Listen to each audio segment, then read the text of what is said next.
Many wondering there's a Kwame Nkrumah and call Egypt no kofa Fathia. Alhaji, good morning. Oh, good to see you. Good to see you, Uncle. Good to see you too. Very well. Hope so BBI fine. Yeah, very fine. Everything is going on well. BBI fine, sana. Because daddy ni old lady na kope yirma Fathia ma Kwame Nkrumah. If you say she doesn't know the story. She doesn't know. It's always a just I mean, just in 2-3 minutes, tell us that story. What happened if you have been told? Well, no. Well, I know about it. Yes, so tell us. Kwame Nkrumah was my godfather. And, okay. At that time, my dad was the first Ghanaian to have married an Egyptian. Okay. In 1950. Because your mother is Egyptian. My mother is Egyptian. Okay. She hails from there. So he was the first person to have married an Egyptian. And he came over in Ghana during the Gold Coast time. And my dad met Kwame Nkrumah through his father. That's my grandfather. Okay. So they became very, very close. Extremely, very, very close. They worked together and all that. My dad worked under Kwame Nkrumah as one of his advisors and all that. So at that particular time, Nkrumah, as you know, wasn't married and all that. My dad was a little worried about it. And so he proposed to Nkrumah. I said, look, you need to get a wife. You cannot, stay single. Be a president without a wife.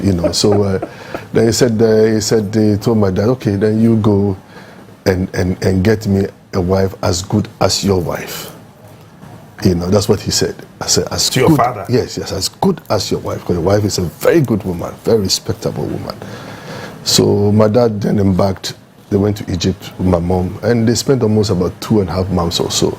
Looking for a wife for Kwame? Trying to look for the perfect match for Kwame Nkrumah until they got Fathia. To cut the long story short, it was Gamal Abdel Nasser, the late president of Egypt. He paid the dowry, on behalf of Nkrumah. Yeah, he paid the dowry. And on behalf of Kwame? Oh, yeah, he paid the dowry. My dad too knew Gamal Abdel Nasser very, very well.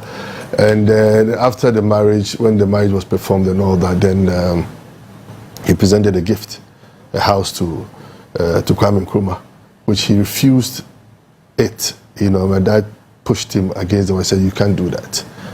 Oh, so after the marriage ceremony, a house was given to Nkrumah as a gift. In Egypt? Yes, in Egypt.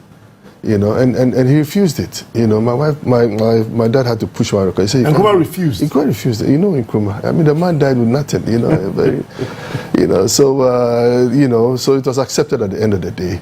And the house is still there. It's at Mahdi in Egypt, I think it's been occupied by Gamal Nkrumah and his family. Okay. Yeah. So basically this is it, and we miss him. That's what I'm saying. Alhaji, thank you. Thank you.